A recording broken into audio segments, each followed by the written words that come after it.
Now tuning in to Earbud Media. Audio for everyone.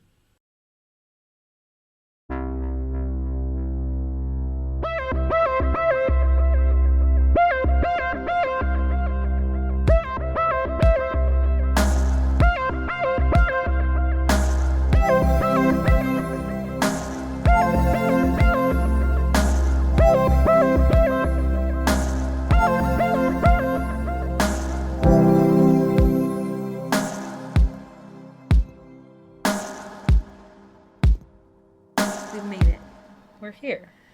Congratulations. We did it. You survived another week. Look at you. Actually, that is, you know what? You're so right, actually. That is worth celebrating.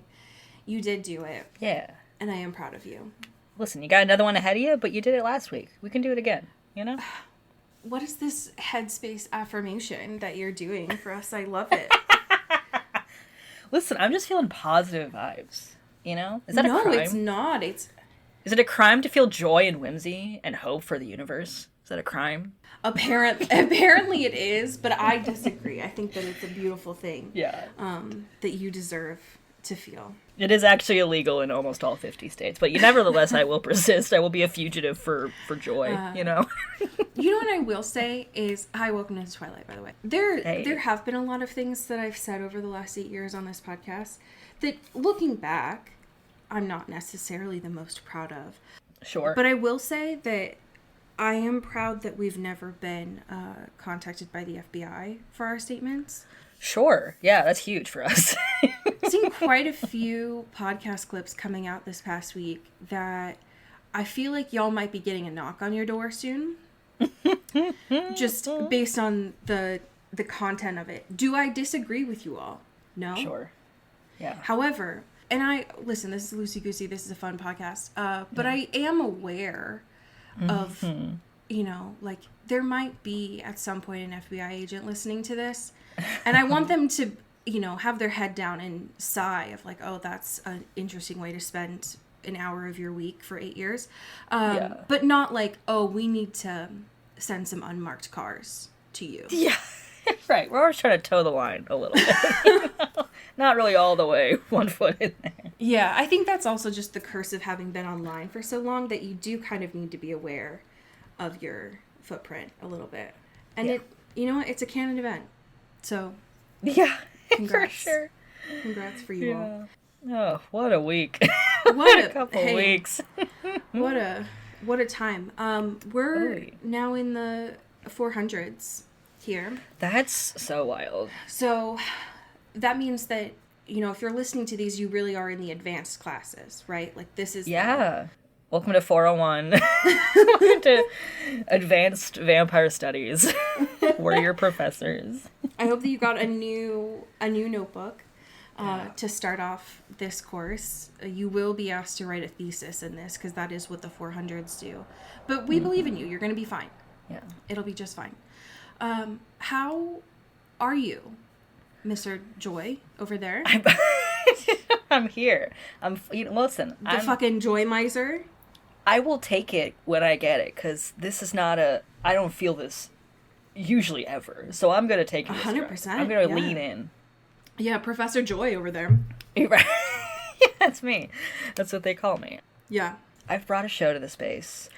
I realize now this is going to sound like both of our segments are sponsored by Netflix. It is not. No, we just have a subscription because of our bonus, Jonas. Everyone shut up. We told you this. I figured while you still have it, I will give you a recommendation. Plus, I famously, not always a big fan of Netflix original productions. That is the subscription that is the most bloated and doesn't have a lot of the things I want, and yet I still have it for no reason. Yeah. And yet, this show popped up on our, recommended whatever, called No Good Deed. Oh. And it has the most wild cast of all time, mainly starring Ray Romano, my father, and Lisa Kudrow, my mother. I love to see representation in media. It's really important. And they are in the midst of, selling their big, fabulous, fancy house. to a bunch of, and like they have open houses with a gaggle of, you know, unrelated and yet related characters. Okay. But also there's secrets in the house. Uh-oh. Was there a crime here? Uh-oh. Are there ghosts and stuff here? Are there secrets here? Uh-oh. The answer is yes to all of these questions. And it's so good. Like, it's very, like, Netflix is very good at doing, like, the kind of, like, lush, almost fake-looking kind of, like, cinematography, which can sometimes be annoying, but in here, it makes sense, because it's, like, fancy house, and, like, fancy people, well-to-do people, talking about buying, like, a very fancy house. But also crime, also secrets, and the cast is incredible. We want to get the most recognizable voices. Absolutely. In Hollywood. I cannot stress enough, Linda Cardellini and Kate Moaning from The L Word. Amen. Like, les out in this show, and that's really important to me. It's really important. Wow. Luke Wilson is there. Now, hold on. Wait, what? Luke Wilson is there. Luke Wilson? Luke Wilson is there. Sure. We also have Abby Jacobson from Broad City. Damn. Also, Matt Rogers is there. That was a jump scare, but I did... He is good in it. I'm not going to knock him for that. Poppy Lou is there. It's wonderful. From Hacks and other things. Damn. She's great. This is not a straight show, and I appreciate it. No, there's so much gay shit in here. It's really important. It's just big, beautiful, like, California house with a darker story. What's going on? Twists and turns, baby. Interesting. It's, like, 8 episodes, and they're all, like, super tight. Oh. And it has the very, like, bingey quality to it. But it is very fun and very spooky and very gay. I can't wait to get attached to it and then Netflix to fucking use a guillotine on it. Yeah, I feel like this, you know, because this has been doing quite well, I would imagine they might do it. But I can also see a universe in which it is kind of more of a contained story. But it's fun. It's got a lot of my loves in here. Yeah, it's a hot cast. It's hot. Everyone's hot. And everyone's rich and hot. And that's awesome to me. Amen. I love watching that. That's so good. Ugh. I'm very excited. Okay, I've added it to my watch list now. Because I feel like I have truly tapped all of the documentaries that Netflix has to offer. Sure. I've started getting into ones that, like, are dubbed in English. And so this is actually probably healthier for me. Yeah. So, how are you doing, my friend? I mean, I'm glad that you've brought joy to the show today. Sure. You're gonna bring pain and suffering, huh? It looks like. Listen, okay. I wanted to talk about something that, like, legitimately brought the most amount of joy this week was a Dropout production, but I was like, listen. Sure. I need to not do that. So I have instead brought something that is happy in very strong quotes here. Yeah, sure, yeah. Really stretching the definition here. It's been a while since I have watched The Ultimatum, and I did not realize that when we had our subscription right now, that there was a new season airing. And I first put it on ironically. I was like, oh yeah, I'll just, like, have this on in the background. And then I did end up actually, like, needing to pay attention to what was happening. Because I did get sucked in. Hey, we've talked a lot about the Lachey's and why they're hosting. Yeah. And how it's confusing. I do feel like we got a bit more backstory this season on why Vanessa, like, at the jump, Vanessa was like, listen, I've been toxic too. Okay? It's not just Nick. And it's like, all right. I mean, sure. But this season is the first one, I think, since the original season 1 of all of these heterosexual pairings that I was deep in it. I don't think, when this airs and when we're recording it, the final choices have not happened yet. Okay. I don't think a lot of these couples are staying with the people they came in with. Ooh. Because there is just some, like, legitimate tension between the people that they were paired up with for their fake marriages. And also, you know, every couple that goes onto these shows, they're not going to make it in general. Right. They're not a great place if they're here. You don't just go onto a reality show at 23 and be like, I'm issuing an ultimatum to my boyfriend and we don't live in the same city. Like, girl. If I don't get married tomorrow, it's over. Girl, I need to introduce you to Cross Stitch because it's not going to be this guy. But this season is, it's doing it for me, unfortunately. Okay. And it's not happy. It's not a good show, but I am enjoying it. So there's that. I am tepidly excited to start it because that premonition feels right to me, because that's usually how it feels like to me, of like, oh, these people are not, even if they're not staying with like their new, you know, fake spouses or whatever, like it seems like they all should kind of be breaking up, and then a lot of times they're like, we can make it work, and I'm like, I don't know if that's true. I don't know if that's true, or you're saying that for television so you don't look like an asshole, which is fair. 100% I feel like fair. By the time that you start it, the results will be out because they come out on Wednesday. Gotcha. So I feel like if there was ever a time it'd be good now, because then you don't have to be like waiting for it. Sure. But I agree. To me, these shows feel like a 2-month-long slow breakup. Yes, rather than a way of bringing couples back together. And if it works for you, then God bless. But like, you know, these are the people that didn't get cast on Big Brother. Yeah. So, you know, we got to be honest with ourselves. Yeah. But they're hot, and they're not good in their This is original a hot couples. group of folks. Absolutely. So, I think it is, stretching the limits of happy here, but it is bringing me joy. Okay. We have 2 pieces of current events here. We have Fashion Corner, and we have, what I didn't expect, we have Convention Corner. Yeah. Who would have thought? Could you, it's been a while. You might need to dust it off a little bit, but could you bring us back to Fashion Corner? Absolutely. Hold on, let me clear my throat. Really gotta warm up the pipes for this. Pew, pew, pew, pew, pew, pew, pew. It's K2 Fashion Corner. Ayo. We have a piece from Harper's Bazaar. Chelsea Sanchez, thank you. Thank you, Chelsea. For your work. With some could call a baffling headline. What? Oh my god, it was posted at 444. Oh my god, angel numbers, they're everywhere. It's a sign. Okay, so now we're operating with a maybe cursed amulet is what this webpage is. Yes. Which makes sense given the headline, which is Kristen Stewart doubles down on the Pantless trend with cashmere micro shorts. And so that brings up a couple of questions for me. Does anyone in the news ever say doubles down in a way that isn't like, you know, John doubled down on his homophobic stuff? Like, you don't just say double down so casually. Harper's Bazaar. Yeah. Listen, doubles down and also the word trend here are important, right? Because I'm not aware of a pantsless trend currently, but what they do talk about is, which I hate that they phrased it this way. They said she is once again dipped back into her pantsless era with a hyperlink. That's a lot. I'm not going to click on that. And just references when she was on at a screening for Spencer and she had like the little white, like booty short kind of thing. All right.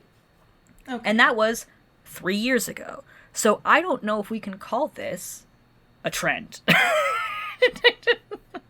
It's something she's done once, right? Like that's before this. So here's my question about all of this, right? It's it's whatever, right? Like, sure, she looks great. The clothes are unfortunately a travesty as always. What I'm confused by is that this is a backgrid photo that Chelsea put in the space, and I know from reality TV that you only get backgrid if you bring them there. Right? Yep. Like, that's something that you schedule ahead of time. So if you scheduled this, why did they do this photo so dirty? Why is the flash so strong? Yeah, she looks like a Victorian ghost. She does. She looks like she's haunting this photo, and that's not nice. Yeah. It's everything else is so dark. I think there might be a spirit in the upper corner. Like, oh, certainly, yeah. For sure, that orb is absolutely that orb is so strong. And I just am haunted by, like, I've seen backgrid photos that look better than this. So what's wrong with y'all? Yeah. This might have looked a little bit better in better lighting, but it isn't. It looks like just a fucking matched set. It's a cardigan and linen, shorts. Yeah. Maybe some bloomers. You know? Yeah, it looks a little bloomer adjacent. A little, like, lacy kind of moment. But, like, it seems warm. Case 2, call yourself a pap walk. That's fine. Go off. Yeah. With your, what are you trying to promote? Your shorts. And, like, I wouldn't even, like, pantsless, I feel like, is also just, like, a little generous. These do just seem like short shorts. Correct. Which, does that qualify as pantsless? I mean, it is not pants. They are, so that is by definition, grammatically not correct. pants. They're definitively not pants, but, like, are they... A lot of people just say that, like, it's no bottoms, right? Like you mentioned, like she's going Pooh Bear, and that's incorrect. Right. This would be more of a story if she was wearing these micro shorts, which I hate that. I grew up with saying short back in my day. Yeah. But it would be more of a story if she wasn't wearing the tights underneath it, because then it would just be chilly, right? That would be cool. Yes. Yeah, then I'd be worried and concerned. But there are layers on her bottom. So why are we freaking out? It's fine. Yeah. Someone's got it on a Pinterest board now. Yeah. Congrats. Hey. Leave her alone and someone investigate the orbs in this photo because it's actually kind of freaking me out a little bit. Yeah, I gotta close this down. I'm giving me some strange energy. I would love to know your thoughts about this TVD convention that's happening right now. Oh my god. Okay. So, there is this fan convention called I Was Feeling Festive Too? The Squeakquel? The Squeakquel? Which, sure, in Covington, Georgia. Okay. And we had a reunion of sorts of Nina Dobrev, Candace King, and Kat Graham of the Vampire Diaries fame at a panel, you know, taking photos, making little meme TikToks, all that stuff. Sure. But crucially, the thing that I saw from this yeah was that at some point during the panel, the backdrop of the entire stage just, like, fell like a prodigal sign. I hate it. And the reaction to this is so, you could write a thesis on everything that happens here, because and I saw this from, I would call her friend of the show. That's crazy. She's not friend of the show. She does not know her. Fuck it. Friend of the show. My personal parasocial friend, Jenny Nicholson, tweeted how accurate this felt, because it was giving, like, everyone saving Elena and Bonnie is doing most of the work and not getting credit for it. Because in the original Pop Crave tweet about this, Candace King is the one who's credited with holding it. And that's objectively not true, because if you look at this video on a play-by-play level, Kat Graham fucking bolts for it in a way that she, like, pushes it back so quickly. It is, so and that's I will hilarious. say this background, if it hit someone, I think it would be more startling than, like, career ending, right? I think it's either wood, which I disagree with, or most likely, like, a foam. It looks lightweight, because it looks like it's held together with pipe cleaners. It does not look very... So it would be more, like, distracting than it would be like, oh shit, this is going to give me a concussion. Yeah. But I also agree. All of the footage that I've seen, because a lot of them have been making TikToks. I saw one of, like, they're making candy salad. Nina has been back on her TikTok grind, bless her. Yeah. But everything about this convention seems put together from Dollar Tree materials. And that's wild, because I've unfortunately spent a lot of money at creation conventions. Those sometimes can also look poor quality, but this is a different level. This looks like it was popped up in a mall somewhere, and that is a disservice to all of the people that are there. Yeah. It's not nice. It's wild. And also, there's something so mystifying about this video. What I don't understand what happens here is that when Nina Dobrev jumps up, she does like a RuPaul's Drag Race like reveal of her coat and like turns around and like gets it off of her. Yeah. And it's like, why? For the drama, I guess.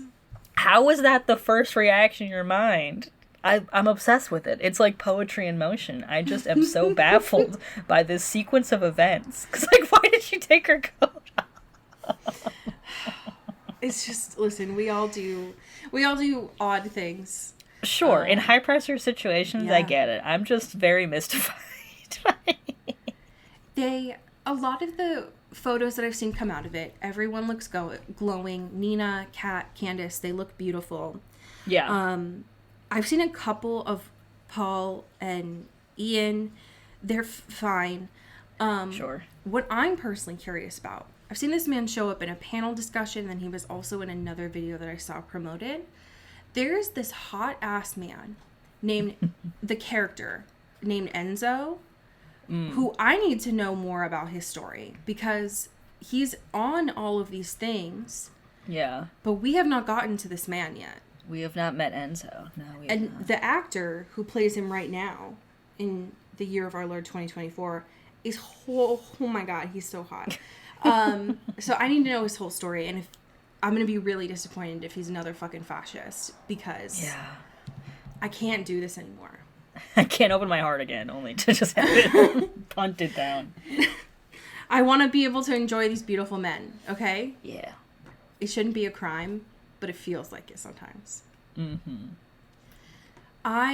Hey, so this episode, huh? It sure was an episode. It sure was something. I should have known. The title was called The Murder of One. I should have been a little bit more prepared for pain. Yeah. I mean, my bad, you know? Yeah, that's on me. I'll take the L on this.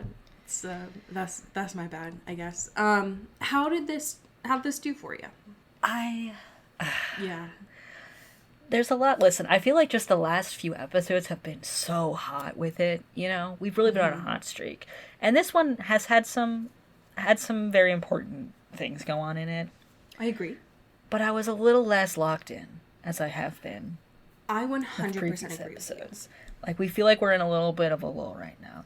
But, like, the things are still moving, and, like, we're learning more information, which is important.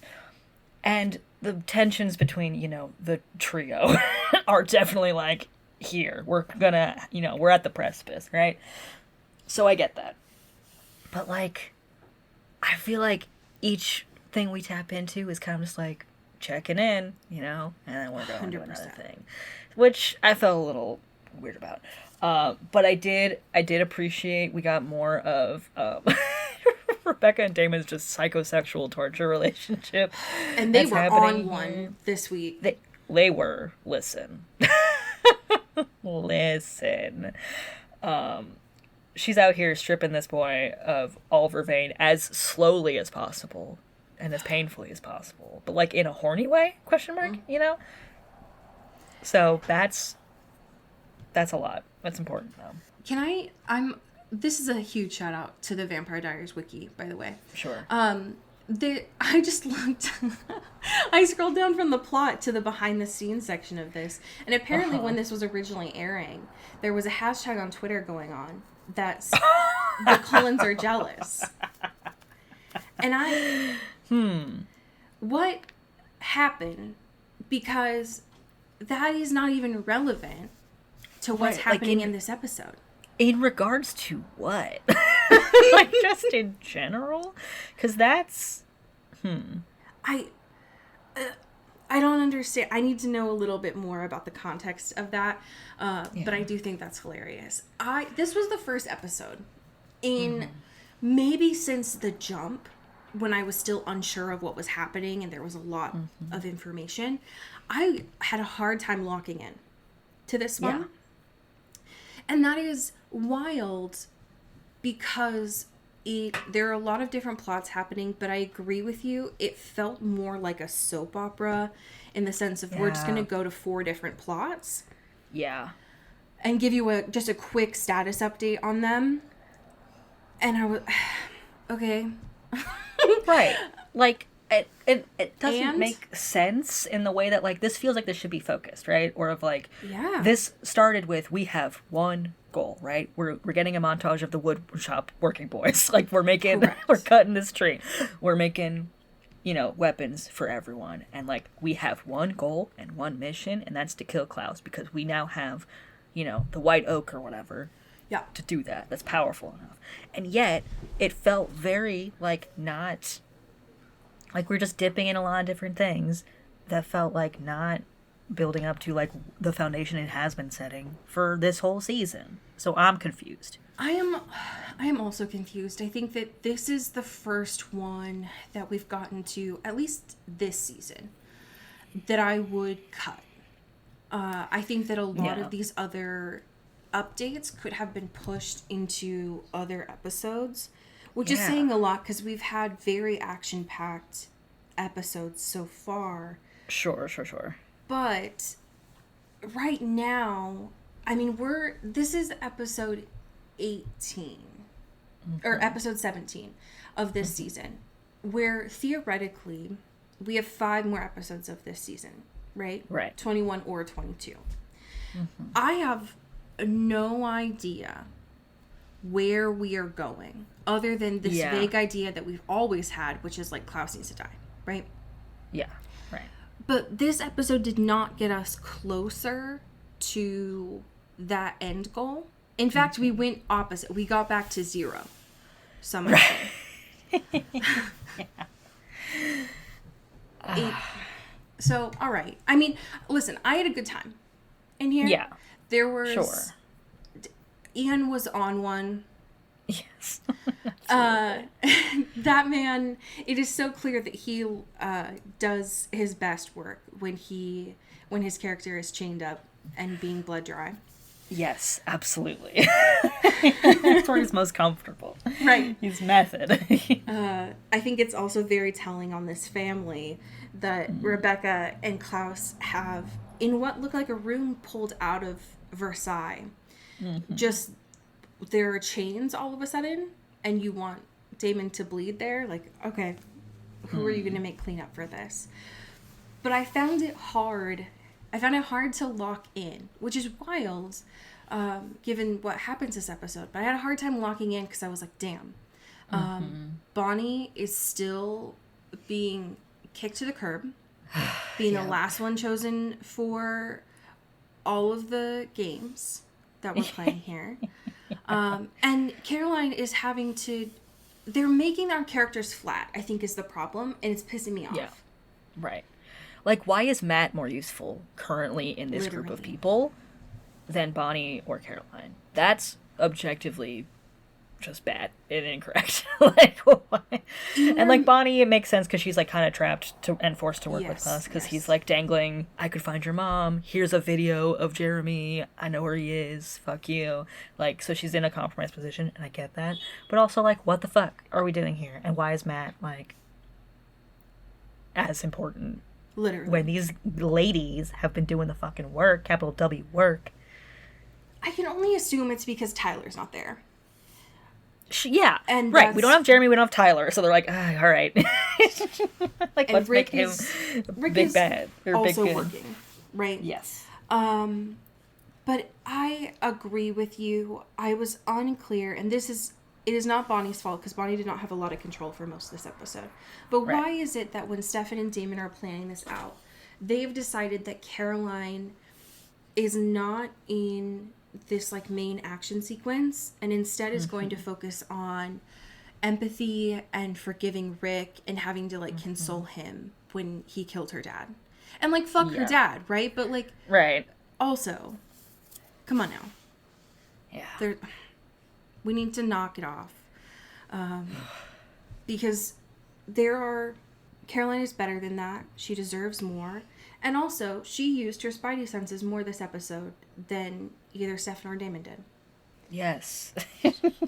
So she's automatically higher in my book. Yeah, I would rather take someone who kind of knows how to be a vampire versus two people who have just been chilling and coasting on being a vampire for hundreds of years. Like, God. I agree. The standout moment for me this episode, and I would love to know your thoughts on this, the standout moment for me was the AT&T integration. Oh my God. With Klaus and his fucking stylist. That's, just like take me back. That was so good. I love it when they do these ads in the show. He's a businessman. He needs a stylist. Because he's typing too fast and he can't do all the buttons and tap them multiple times. You know what I mean? He's just got to be moving and grooving over there. It's wild because this is seemingly filmed in the present day, right? So this happened in the world of 2012. Yeah. The idea that you would respond to a text by drawing on the screen, I will, rather than having a pre-populated text. I'm pretty sure that Siri existed at that point. Like, there were other assistants that existed. I don't know if they were on this specific phone that they're using. Sure. But it felt so time-consuming. Though I did want to see... Personally, I wanted to see what else Klaus is drawing on his screen. I was obsessed with it. I do need to see him play Pictionary or something at some point. I also would, alternative to this, if you had, like, and this would have been kind of relevant to the time, too, of, like, those OG, like, Bluetooth earpieces, you know? Oh, my God, yes. That, I think, would be very cunt if he was just rocking that. Because we've seen Elijah with a Bluetooth headpiece. Right. Yeah. So, come on now. He's booked and busy.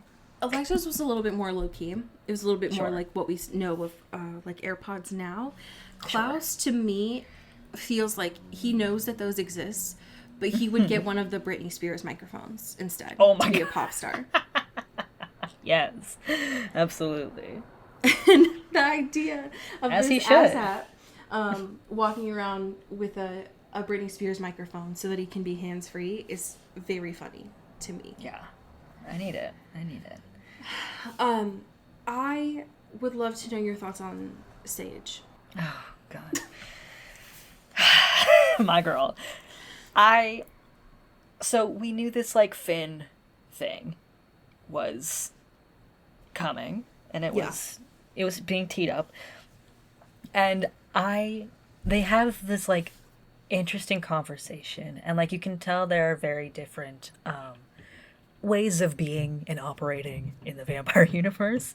Yes. Because Finn has this sort of, like, moral quandary of, like, you know, I had, like, a lapse of judgment and passion, and I turned you, and, like, I will regret that for the rest of my life, but, like, I don't want to do that shit anymore. Yes, it's like, oh my God, like, I gave you this poison, this curse, ugh, like, woe is me, right? And Sage is like, that's funny, because I turn people, like, every day of my life, and I actually get hot and unbothered off of it, and, like, that's great for me. So I just, like, I don't even have a tally, you know? I'm just, like, out here vibing, you know? That's my truth. Yeah, I get hotter, like, actually, every time, so I don't have a problem with it. Right. He's like, okay, so you're not, maybe who I thought you were, or we just don't really align on kind of like a core issue of our belief system. So that's just, like, good to know, right? Yeah, good. It's just, like, good. It's good we cleared this up after I've been in a tomb, in a casket for as long as I have. Great. Yes. Just, like, good to know, just to, like, really set those expectations. Cool. Yeah, he was very concerned on communicating his, like, anti-life stance in that conversation. And she was like, wait, hold on, shut up. You haven't had tequila? Right. It's like, wait. Oh, weird. Pause everything. I need to get it at the grill, which is, you know, in Applebee's, essentially. Yeah. give me your highest shelf tequila, please. That was so funny of, like, being like, oh my God, you loser, you haven't had tequila. And it's like, yeah, I don't think that would have, he's been kind of gone for the entirety of tequila being a thing. I think, like, that's not his fault, you know? Sorry, yeah, it's not to say that Finn probably hasn't had alcohol before. Right. But don't dog on him for not having had tequila just because he was gone for 900 years, all right? Right, yeah. But But listen, maybe a good margarita might change the whole course of your life. So. That's true. That's true. If he had a blended marg and some chips and salsa, it might have convinced Finn to be like, I'm a fight for this world, actually. Things could have been different. Things could have played out differently if you just got rocked by a beautiful frozen marg and a little guac. Damn. A moment of silence for a beautiful drink and some chips and salsa. Oh, yeah. It's so nice to me. I thought it was funny, though. There was a moment in this episode where Klaus was just dogging on Finn so much, of being like, he's a lovesick fool. He's been locked in a tomb longer than he was alive as a man. Like, no one should be listening to this guy. And it's like, hey, dude, aren't you the one that put him in his coffin, though? Right. Lest we forget. I don't know that you get to... I think he said something like, slept in a box longer than he lived in as a man. It's like, Klaus, I don't disagree with you. But also, that wasn't Finn's fault. You did that the first time. So, that's not great. I've accepted, as part of watching this show, that we're going to get attached to some women here that are going to die. But I hate it. I hate it every time. This one felt particularly egregious to me because when we were introduced to Sage, she was a badass boxer. She was a vampire who didn't give a fuck.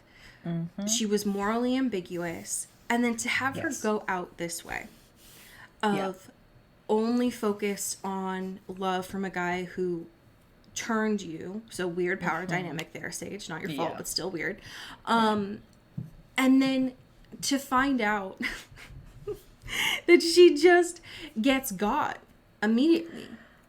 Just by, like, happenstance, right? Yeah, she didn't get to go out fighting. No, this is a wild way to learn a huge piece of lore. This is incredibly because it important. Feels so non-monumental, right? I mean, it's monumental to the story, but, like, for her and the way that she goes, like, it seems like that doesn't make sense because, I don't know, I feel like we still had a lot to do with her. Yes. I think there's a lot more for her to give here, and I know we say this about a lot of our scorned and murdered women on this show, but particularly Sage. I feel like there's a lot of loose ends here, outside of just her relationship with Finn, that are interesting to explore. 100%. And when we find out that, like, oh, if you kill an original, the whole, like, bloodline down the way also goes poof. Which is wild, by the way. It's a wild mechanic. It's so weird. And it changes fucking everything. Because what do you mean? And I feel like the only person that was having an appropriate response to this, weirdly, was Stefan. Yeah. Because he was like, well, we've lost. Like, there is not a way to... And it's not to say that it's not for him, right? Because if getting rid of Klaus meant getting rid of him, he's tried this multiple times. He doesn't give a fuck. But we're finding out now that in the back half of this episode, Elena's having to do this, like, ad hoc 23andMe to try and figure out how everyone is related to each other, right? She got assigned a fucking family tree. And knowing now that any original that you kill, you need to be aware of, like, who they've also changed, which for Klaus is a huge one because... Well, at least for Caroline, because of Tyler. But also, we don't know for certain how everyone is connected here. Elena got part of the way. She got part of the way to Rose, but we don't know everything. And you can't make that gamble. Right. And they're like, because there still could be, like, a step, you know, something. Like, there could be, like, a layer of above all the way down that somehow is tied. There's so much math, and these people are not good at plans. Absolutely not. Things through. So I feel like this is setting the groundwork for a lot of reckless behavior. And also, coincidentally, Rick's whole deal, right? Listen. Because, and this, I think this, and I've said this before, we have talked about how interesting I think this version of him is. Much more so than previous iterations of him. Yeah, in Rick that 1.0.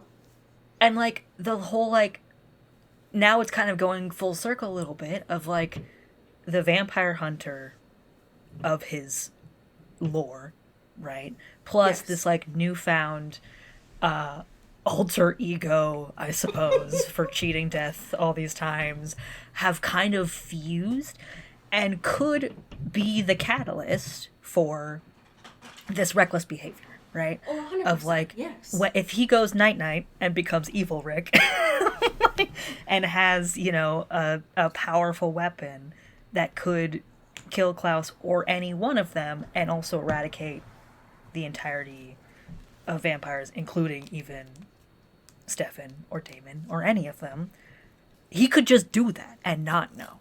Yep. And that's risky business. It's a real risky business. And they're just fine.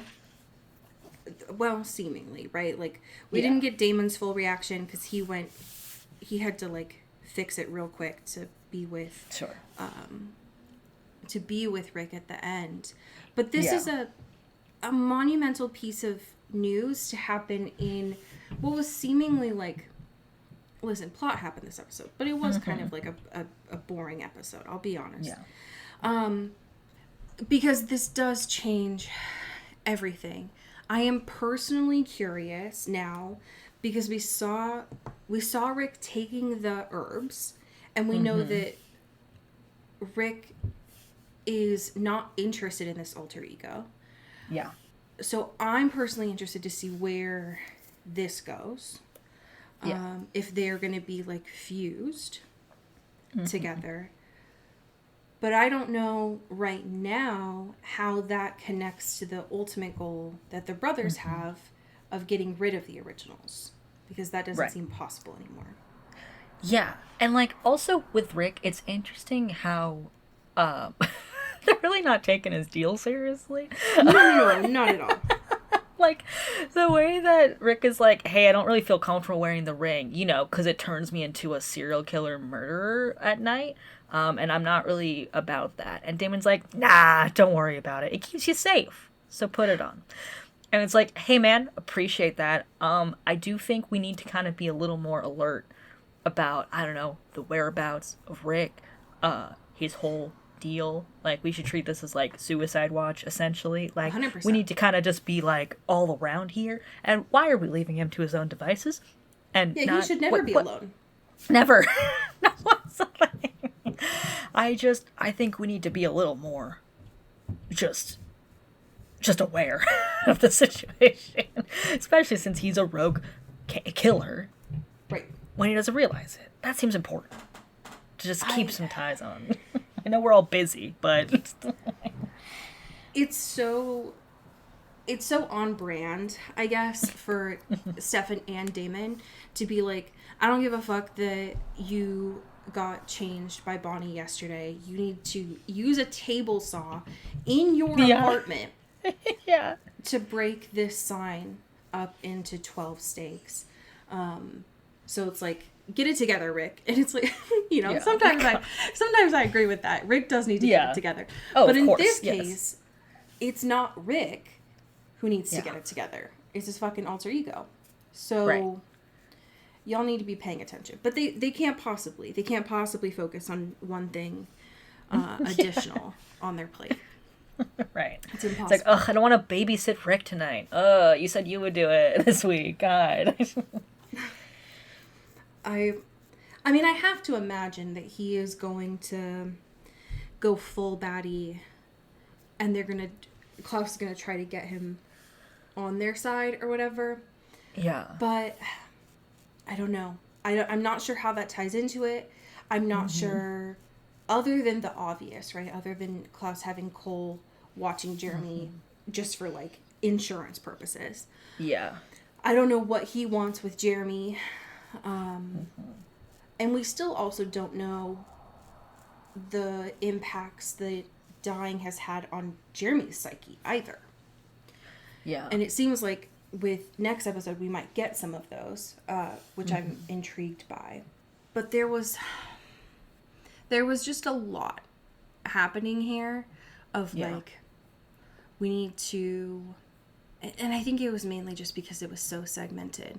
But even the moments at the end with Stefan and Elena, where he was like, I just need you to tell me that you're not in love with my brother as well. And she's like, listen, you want me to avoid that? And he's like, God damn it. Didn't even feel that important, because usually they put a cool ass soundtrack under those sad moments with the two of them, and they didn't. Yes, right. I feel like we missed out on something. Yeah, I'm bummed. I don't understand. But there were good moments in this episode for me. I was very locked in, even for not most of the episode, but I was very locked in during Damon's dream sequence. Oh my god. Yeah. Because Mr. I mess with people's dreams should know that Rebecca would do that as soon as she gets the chance. Yeah, come on now. But I was kind of obsessed with that, actually. Yeah. He's so down bad. And he tries to pretend that he's not. But he is, and I appreciate it. Right. Like, be honest with yourself, bud. It's okay. My question now is, so they're unlinked, cool. We know that Klaus is still in contact with a couple of his siblings, though we don't know where Elijah is, and we don't know where his mom is. So interesting. I just don't know where this goes, especially since Klaus is still on one. There was a moment where he was talking to Rebecca at the end where he was like, I wanted a family too, but they didn't want me. And no character growth for this man. None. Oh, yeah. I will not allow it. There's just, he hasn't learned anything. Because I think he even shared with Rebecca at one point. He was like, oh yeah, well, I'm going to be out of here in a second. I just need to go get Elena, because I'm going to keep creating my hybrid family. My dude. What? Yeah, come on now. You just saw this as like a speed bump to all your plans? All right, sure. Here's my question for you. When is Rebecca going to turn on him for real, for real? I'm saying, make a fucking choice, okay? I will stand with you wherever the cards may fall. But, it seems like you've just been, teasing that you're going to do it, and you're like, I don't know, though. It's fucking just say it with your chest, okay? I hope that it's moving forward, that she's not on his side, but I don't know about this girl. I don't know. Yeah. I feel like she has a lot of ideas, but she will not follow through when it comes to actually not being on his side, which is unfortunate to me. Ugh, yeah. Don't stand with your brother. Don't stand with that brother, anyway. So it was fine. It was fine, is my answer. Yeah. Yeah. I'm trying to think if there was any other moments in this episode that I did like. There was a lot of flirting with Damon. He had some with Rick. He had quite a bit with Klaus, which we haven't seen in a while. Oh, yeah. So I think that was a standout for me. There was another note that I made where I said Finn has the opposite of iPhone face. I still agree with that. Actually, yeah, no, that's actually so real. Yeah, he really could be in any timeline. He does feel like that actor does feel like a vampire to me. Yeah, it tracks. And so that's probably the note that I agree with the most here. Yeah. My goal, what I'd love to see at the end of this season, I want Rick to go bad, for real this time. Yes. I would ideally like something that doesn't make Bonnie slide slowly down a car while crying. Yeah. So if she can go bad too, that'd be lovely. That'd be a great turn of events for me personally. But I'm just not entirely sure where we are expected to go with Stefan and Elena here. Because he finally was honest with himself about his feelings. But now he's like, but my brother, you know? I that was so frustrating to me because, like, listen, we already know that Elena's in a crisis right now, and she doesn't really want to talk about it. Yep. And she will distract herself with every other thing before kind of really confronting what her feelings are. And 100%. What her feelings are. Yes. Which, listen, we've all been there. I get it. I can't tell her for it. Yeah. The way that Stefan navigates this conversation is wild because she starts it off by being like, I never stopped loving you. And he's like, I know, babe, like, for sure. But also, hear me out, you're also in love with Damon, so that's a question mark. And of course, Elena's like, oh, me? What? Who told you? What? Like, what's going on? How'd you get my diary? What the hell? And they both just keep going in the circle of, like, I'll always love you. I have always loved you. After the fact. And it's like, are we just gonna be in this cycle while also, like, putting pressure on Elena to be like, make a choice, like, tell me in your heart that, like, you don't feel something for him, but also I always love you and I will never stop loving you, so if you do say something that will hurt me and my feelings, I will be a little upset, but I'll always still love you. It's like, what are we doing here? Why are we acting like Elena only has one rose to give here? And also that it's just the way that Stefan brought it up made it seem like he was like, if you say that you only love me, then we're gonna get out of here forever and we're never gonna see my brother again. And it's like, that's not true.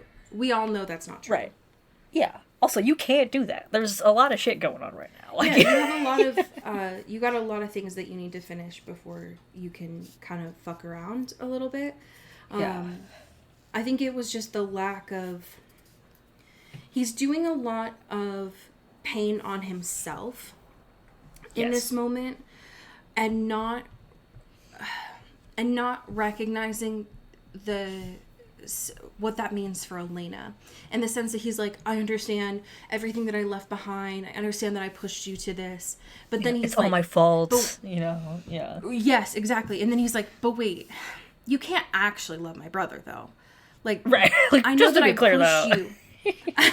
I know that I pushed you to him, and I also made my brother promise to take care of you, but what the hell? You can't do that. Yeah. I thought we were good, even though I gave you no inclination that we were good at all, and I told you actually to stay away from me for all of time. Many times. And I left you on a bridge. By yourself. The bridge that your parents died on. Yeah, your famous trauma bridge. Yeah. The trauma bridge. So, listen. She's very honest here. She says, I don't know how to feel.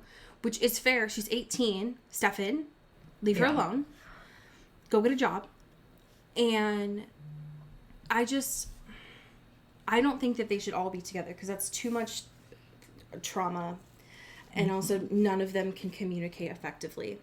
However, they need to go to some sort of therapy is my answer to the problem. Mm-hmm. And I don't know who it is because it can't be Rick anymore. Rick's evil. But it's got to be someone. So, yeah. Rip. Figure it out. I'm nervous. I'm nervous for next episode, though I'm very excited to see Jeremy. Yeah.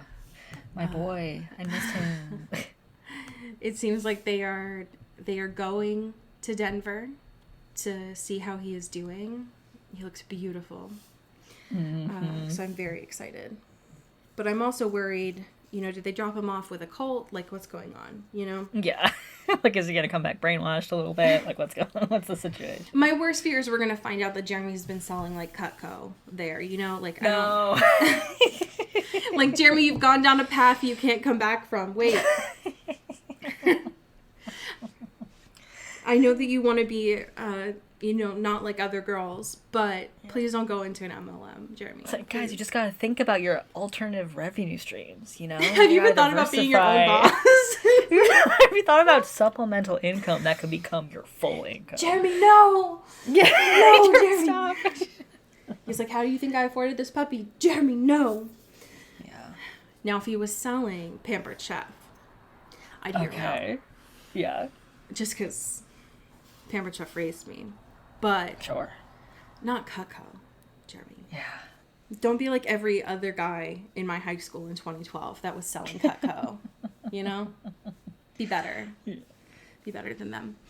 But I'm very excited. Apparently, I saw a photo where he's holding a baseball bat poorly. So I'm so locked in, actually. Hell yeah. We have some amazing patrons to thank. Would you like to start us off? Absolutely. Thank you to April Dobrev. Ooh, thank you to Kristen Stewart. Pew, pew, pew. Thank you to Callista Lockwood. Ooh, thank you to Sean Salvatore. Ow. Thank you to Megan Pattinson. Ooh, thank you to Katya Cart. Ow. Thank you to Genevieve Morgan. Ooh, thank you to Danielle Burke. Pew, pew. Thank you to Janae Bennett. Ooh, this song goes out to Sophia Salinger. Ooh. It's a slow dance. Enjoy it. Yeah, that was gorgeous. Thank you to Dan Zeklos. Ooh, thank you to Emily Ozera. Ooh. And last but certainly not least, thank you to Jaylene Ivashkov. Pew, pew, pew, pew. Hell yes. I have a fan fiction for you today. This is from the AO3 author Sky Samuel. And it's not Samuel.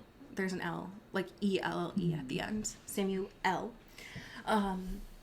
This is a collection of drabbles, it seems, that this author has written. Okay. So it's from the piece Shreds of Eternity. The specific drabble that I'm going to be reading for you today is from chapter 3, called Signs. And it goes a little like this. Here's a dirty secret Elena won't admit, even to herself. Sometimes, when she knows the Ripper is in the house, or, better yet, nearby, but not so nearby that he will think that she is doing it on purpose, she flirts with Damon.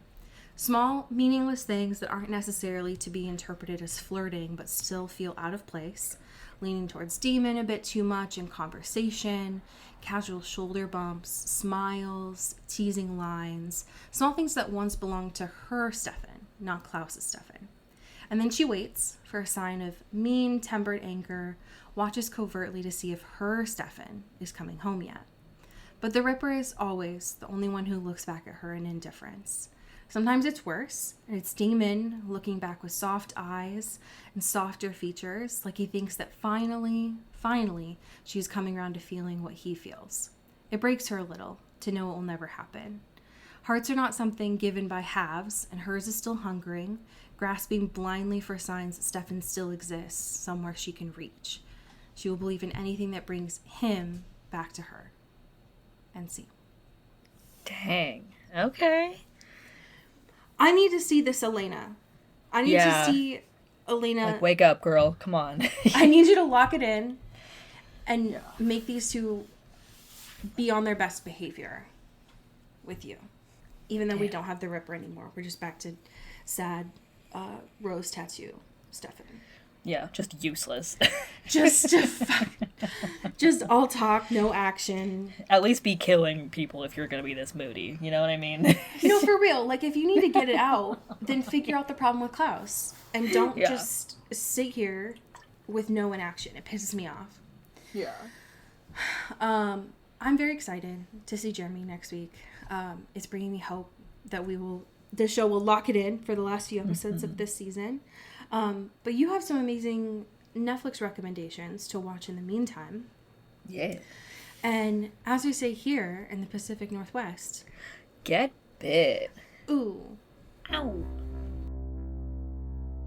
Into the Twilight is an Earbud Media production. You can follow us on Twitter at Into the Twilight or on TikTok at Into the Twilight Show. You can find me at Cody Corral on Twitter and Allie at Alexandria Does. And you can support us on Patreon at patreon.com/Into the Twilight. We have merch, so much stuff. All those links are in the episode description. And make sure to rate and review us on your favorite podcast hosting platform. It really helps the show. Thanks. Bye. You've been listening to Earbud Media Production. Earbud Media, audio for everyone.